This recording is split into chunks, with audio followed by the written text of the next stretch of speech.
Hey everyone, you're listening to the Storytime Guy podcast, and on today's episode, we're continuing our Aztec mythology series about the legends of the Five Suns. And today's episode is going to be about the third sun, so sit back, relax, because it's story time. This episode of the Storytime Guy podcast is brought to you by Trolley's Sour Bright Crawlers. In a world where sour reigns supreme, a legendary battle will unfold. And who will save the day? The Trolley's Sour Bright Crawlers, the ultimate defenders of your taste buds. These sour sensations live for adventure, bringing you a burst of cherry lemon, strawberry grape, and orange lime excitement in every bite. Brace yourself for a showdown that will leave your taste buds tingling with joy. Get your tongue-twisting, mind-warping sour thrills at trolley.com. Today in Aztec mythology, we're talking about the legend of the third sun. Now, brief recap. In the legend of the first sun, Tezcatlipoca is put in charge. He creates giants. They don't worship him enough. He gets angry, starts killing them. His brother Quetzalcoatl gets into a fight with him. Quetzalcoatl wins the battle. Tezcatlipoca, in a fit of anger, summons a bunch of jaguars, and they wipe the giants off the face of the earth. They kill everyone. Tezcatlipoca goes missing. Quetzalcoatl becomes ruler, and that's the end of the first sun.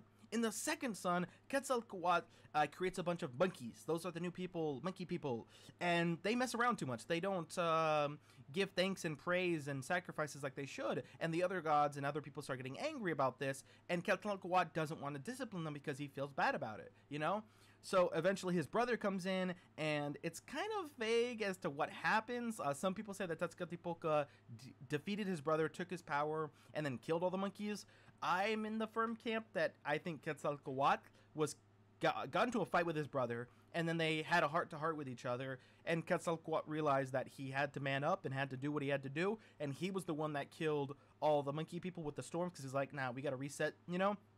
And I think it was his brother, Tezcatlipoca, that in an act of kindness was like, I got you, man. I'll take blame for this. I'll say that I took your powers and I did this, so you can still keep your, you know, your paragon kind of title and features and stuff.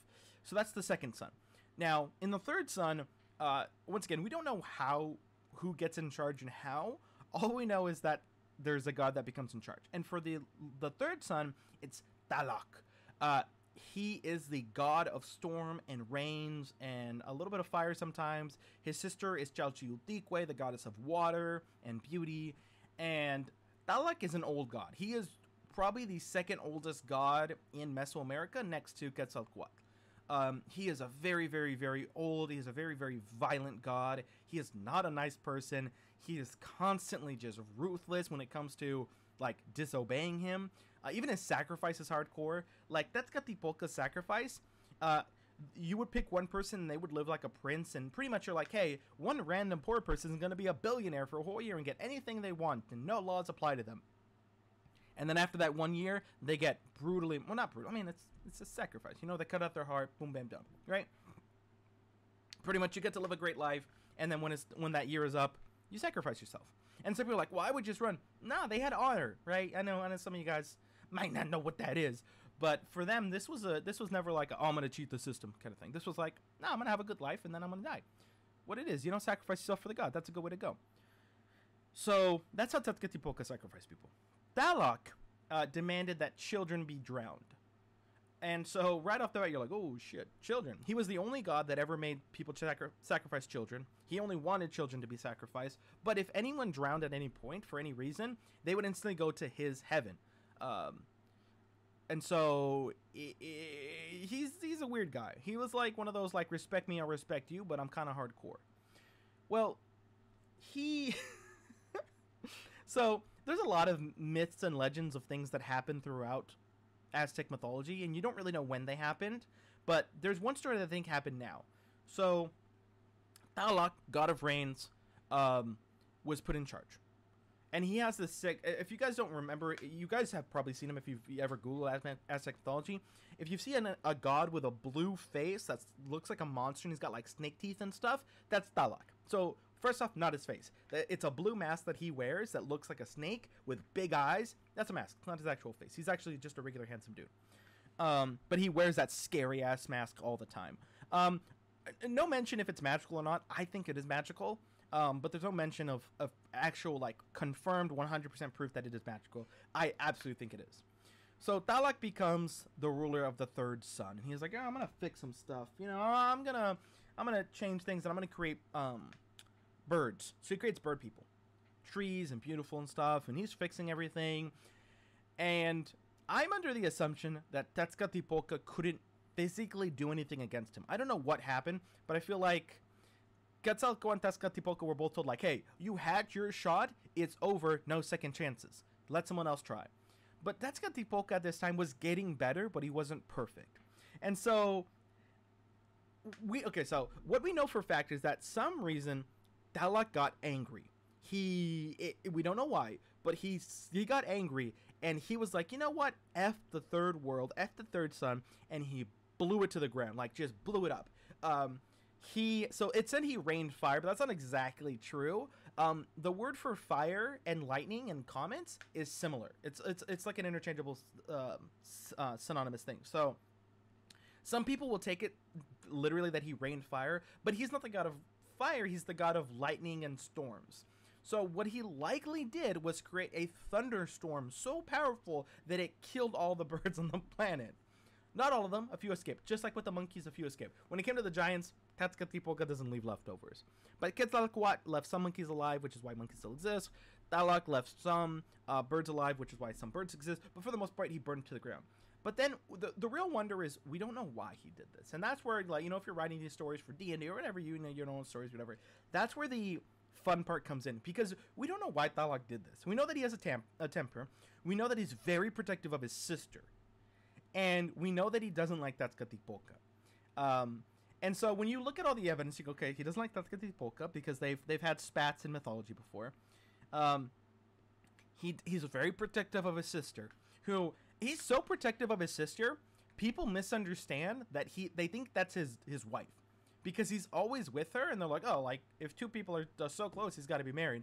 No, that's just how protective he is over his wife. In fact, if you look up your, so the Naguals are or Naguals, that's your shape-shifting animal form kind of thing. His animal form is the deer, and the deer is codependency. That's their biggest flaw, is that they're codependent on their friends and family. So when you kind of take all that together, to me, something had to happen with his sister. Something, somewhere, had to happen with Chalchiuticue that set him off. And oddly enough, there is a story involving Tezcatlipoca and Chalchiuticue. Now, minor note to this. In this story, it's not technically Chalchiuticue. I'm going to spoil some stuff in the future. So, in the future, all the gods have to sacrifice themselves. Don't worry, they come back. But they have to sacrifice themselves.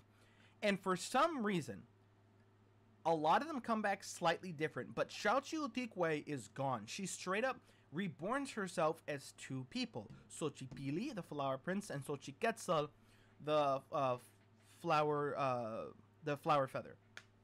So she completely, Chalchiuticue is gone forever, and she comes back as two different people. And ironically, they're both the gods of homosexuality. So the boy twin is the god of gays, the girl twin is the god of lesbians. And so in a later story, Xochiquetzal is this is her story. She runs away with Tezcatlipoca. If you guys have ever heard the story of Hades and Persephone, it's the identical story. It's crazy, in fact, that this has happened, and it's literally it's eerie how identical these stories are. So Tezcatlipoca fell in love with Xochiquetzal, right? The goddess of beauty, which makes sense. He's the goddess of male beauty. She's the goddess of female beauty, and while she's the goddess of lesbians, she could just be gender fluid.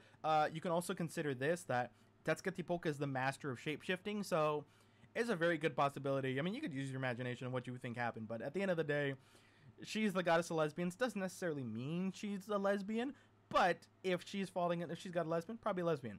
And she's in love with someone who's the goddess of who's the god of shapeshifting, so you can use your imagination of how they got that done. Regardless, look, they run away together, but they want to get out of the range of Tlaloc. So Tlaloc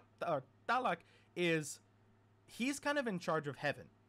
Because the Aztecs have these things called the 13 heavens. That's like where all the gods have their own levels, and he's in charge of the whole thing. He has his own level, but he's pretty much the one in charge of everything.